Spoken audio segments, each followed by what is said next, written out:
મિત્રો, આજના વિડીયોમાં આપણે ચેપ્ટર 3 વિશેષ સમીકરણ યુગ્મનો મોસ્ટ એમ્પી દાખલો જોવાના છે કે જે બંને પરીક્ષા માટે ખૂબ જ ઉપયોગી સાબિત થવાનો છે. અને જે પણ વિદ્યાર્થીઓ સ્ટેન્ડર્ડ મેથ્સ લીધું હોય એમના માટે તો મોસ્ટ એમ્પી દાખલો છે. તો વિડીયો ચાલુ કરતા પહેલા હજી ચેનલને સબસ્ક્રાઇબ ના કરી હોય તો જલ્દીથી ચેનલને સબસ્ક્રાઇબ કરો અને નોટિફિકેશન પર ક્લિક કરો કે જેથી કરીને આપણે કોઈ પણ વિડીયો મૂકીએ તો સૌથી પહેલા તમારી પાસે આવે. તો આજનો વિડીયો ચાલુ કરીશું. હવે દાખલો જે છે એ વ્યવહારિક દાખલો છે, બરાબર, અને રકમ મોટી છે એટલે હું બોર્ડ પર લખતો નથી. હું તમને કહી દઉં છું કે કયો છે.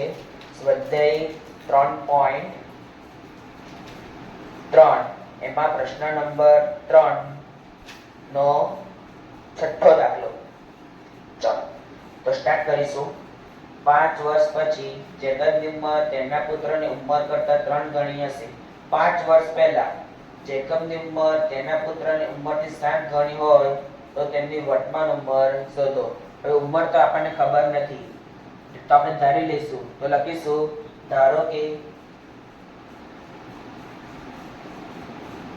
ધારો કે જેકબની વર્તમાન ઉંમર x વર્ષ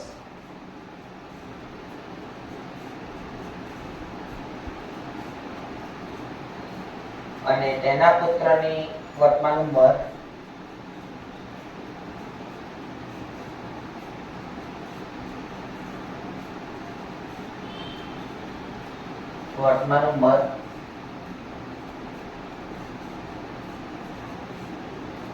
y વર્ષ છે.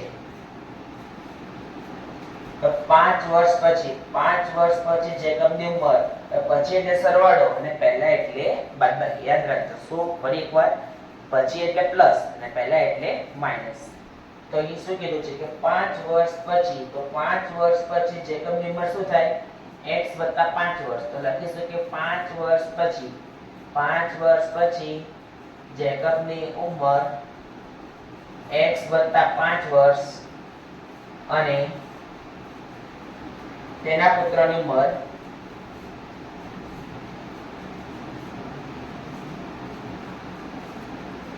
y + 5 વર્ષ હશે.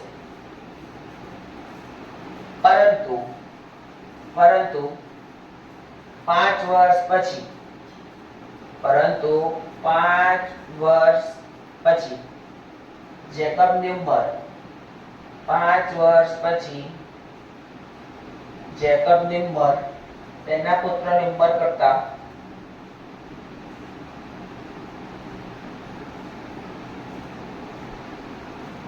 3 ગણી છે.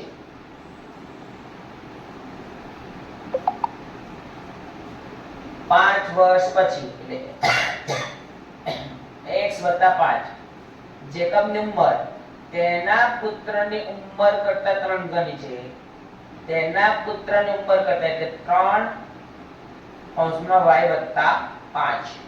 તો x + 5 બરાબર 3 નો y સાથે ગુણાકાર કરી તો 3y + 15.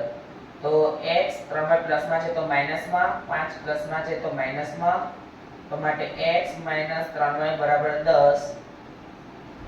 સમીકરણ નંબર 1. ચલો હવે શું કીધું છે કે 5 વર્ષ પહેલા એટલે માઈનસ, તો 5 વર્ષ પહેલા જેકબની ઉંમર શું થાય? x - 5 વર્ષ થાય. તો લખીશું કે 5 વર્ષ પહેલા જેકબની ઉંમર x - 5 વર્ષ અને તેના પુત્રની ઉંમર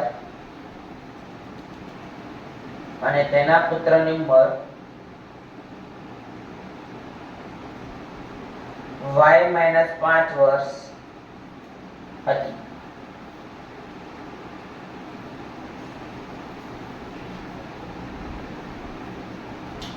પરંતુ 5 વર્ષ પહેલા જેકબની ઉંમર તેના પુત્રની ઉંમરથી કેટલા ગણી હોય? 7 ગણી. તો લખીશું, તો સમીકરણ શું બનશે? x - 5 બરાબર 7 કૌંસમાં y - 5. તો માટે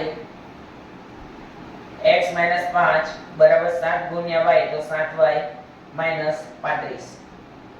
તો x - 7y 5 માઈનસમાં છે તો પ્લસમાં, તો માટે x - 7y બરાબર -3 સમીકરણ નંબર 2.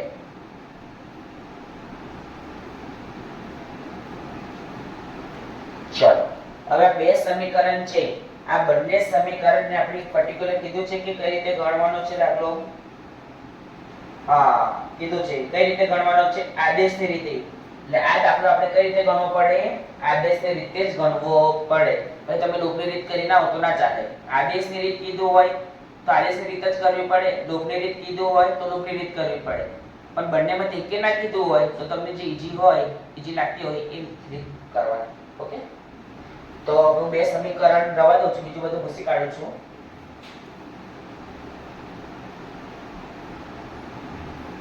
આ પહેલું સમીકરણ ને આ બીજું સમીકરણ.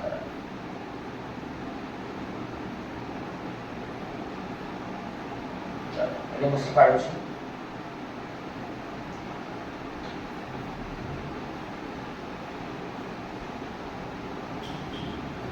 ચાલો તો હવે આપણે આદેશની રીત કરવાની છે. તો આદેશની રીતમાં શું કરવાનું, તો કાં તો x ને કરતા બનાવો કાં તો y ને કરતા બનાવો.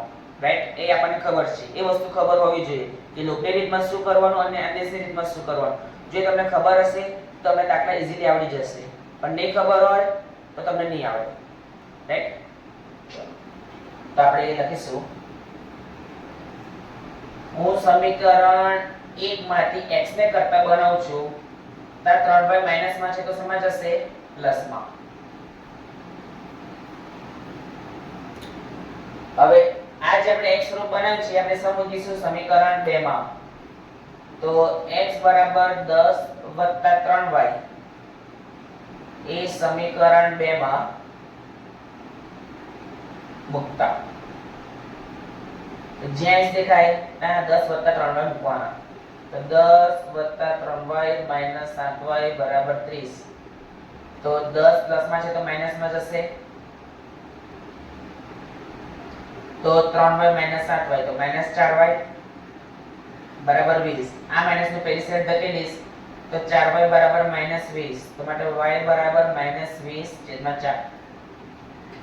તો y બરાબર માઈનસ 5. y બરાબર માઈનસ 5 આયા એ આપણે જે x સ્વરૂપ બનાવ્યું છે એમાં મૂકવાનું. ધ્યાન રાખજો, તો y બરાબર માઈનસ 5 એ x બરાબર 10 વત્તા 3y માં મૂકતા. તો x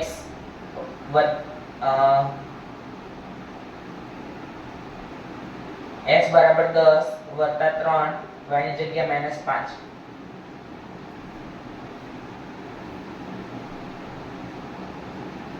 તો માટે x બરાબર 10 માઈનસ 15. તો માટે x બરાબર માઈનસ 5.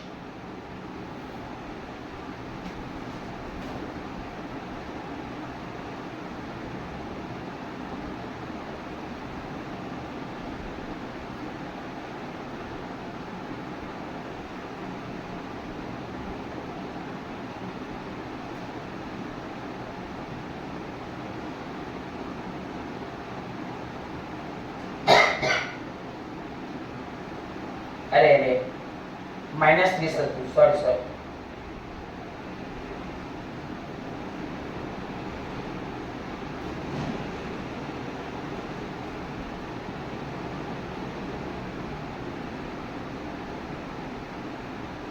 બંને બાજુથી માઈનસ માઈનસ નીકળી જાય એટલે y બરાબર 10.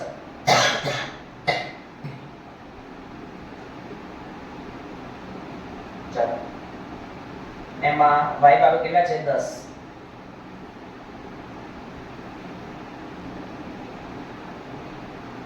તો x બરાબર 40 આવ્યો જવાબ. તો લખીશું કે આમ જેકબની અને તેના પુત્રની વર્તમાન ઉંમર અનુક્રમે આમ જેકબની અને તેના પુત્રની વર્તમાન ઉંમર अनुक्रमे 40 वर्ष અને 10 વર્ષ છે. તો મિત્રો આજના વિડીયોમાં આટલું જ. કાલે ફરી એક નવા વિડીયો સાથે મળીશું.